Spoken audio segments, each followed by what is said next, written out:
Hi everyone, welcome back to N.O.A the Explorer. I am Dr. Akaranu.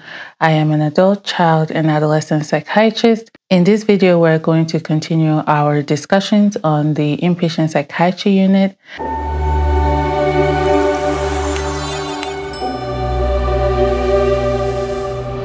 To continue our discussion on the Inpatient Psychiatry unit, I'm going to just go ahead and discuss some other kind of miscellaneous items, that don't really fit into any umbrella. It's just something I'm like, this would be interesting for people to know. So meal times are typically regulated. You will be given either the day before or the day of, you get a schedule for the meals, and then you can order your meals from the kitchen. If you don't order your meals, one will be ordered for you, and you'll just kind of have whatever the kitchen brings up. So if you want to have a choice in what you eat, it's better to wake up early or ask for the menu the day before so you know what you want to order and go ahead and order it ahead of time. Medications are also given on a schedule, so the nurse will come around whenever your medications are due and give them to you. You can have what's called as needed medications that you have to ask for. Typically, those are like Tylenol, ibuprofen, Benadryl, something for constipation, something for diarrhea, something for nausea, something to help with sleep, something to help with anxiety. So let's say you're taking long-term anxiety medication, but you're having like a panic attack or an anxiety attack. You can always, obviously the staff will see you, but if the staff does not, and let's say you're in your room when it's happening and the staff does not see you, please come out of the room and ask for something for anxiety. So those are the as-needed medications and what they're used for. We've already talked about the cell phones. Typically, cell phones are not allowed on the inpatient psychiatric unit. Electronics are not allowed on the inpatient psychiatric unit. What I did not mention the last video where I talked about cell phones, sometimes you can have a radio. I have seen sometimes you just have like a basic radio so you can play music or listen to music. Some units have that, some don't, but that's typically the only electronic item that you'll see on an inpatient unit. If you want to make a phone call, there's typically a phone either at the nurse's station or attached to the wall that you can use to make phone calls. If you want phone numbers, you can get them out of your cell phone. And then once you've written the number down on paper, you go ahead and make the phone call with the telephone that is attached to the unit. If other people want to call you, they can call, but they have to give your personal code to let us know that they're calling for you and they're calling for a specific person. If they don't have that personal code, chances are that phone call will be ended and you have to give them your personal code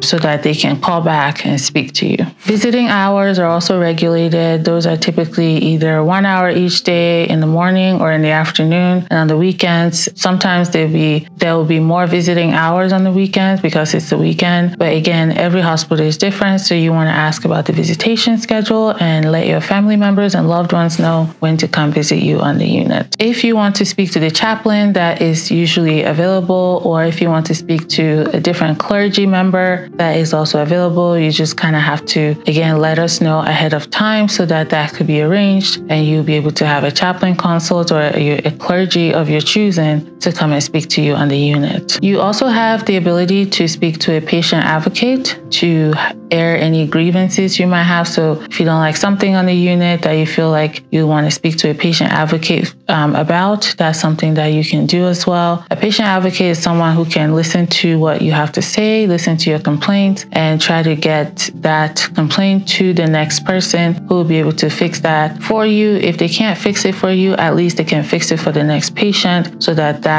complaint or whatever it is, the issue is, doesn't keep happening to other people. So that's something that the patient advocate can do for you. After you leave the hospital, if you're not able to speak to the patient advocate, you can always call back. Even after you've been discharged, to say, I want to speak to the patient advocate, I have something I would like to report, and you'll be transferred to them as well. If someone is really, really agitated and they're hurting themselves or others, hurting themselves by banging against the wall, hitting things, throwing things, and then throwing things at people, just being physically aggressive, sometimes in addition to the medications, they could be placed in a therapeutic room with the door closed, but a staff member would be watching them. Typically, these would be rooms where you can't hurt yourself in them. So the walls would be cushioned and padded, and the door would be glass. There should be glass on the door, but it's like glass that isn't really glass. It's more like plastic, clear, so that we can still be able to see you. But also for your safety and the safety of others, you'll be in the room briefly. Typically when that happens, if you were put in one of the restricted rooms, then someone will call me. If I'm not there already to witness this, I'm getting a phone call, right? As soon as the nurses make the decision to do that, I'm getting a phone call, and the hospital security is also getting a phone call. And then we come and we have to observe you while you're there. And that is the absolute last resort. Typically, every effort to de-escalate and calm down the situation is made. And if you have to go to the room, then we would keep watching. And as soon as things have calmed down, you're out of the room. So usually I have to put in an order every 15 minutes to say, why is this person still in that place? Why is this person still there? Why is it? We have to keep justifying that decision. So as soon as possible and things are calm, I get you out. You come out, because nobody needs to be in the padded room and the restrictive room for a long time. Again, these are some of the restrictive measures that can happen on an inpatient unit, and I wanted to touch on them because sometimes people get surprised. It is not like in the movies.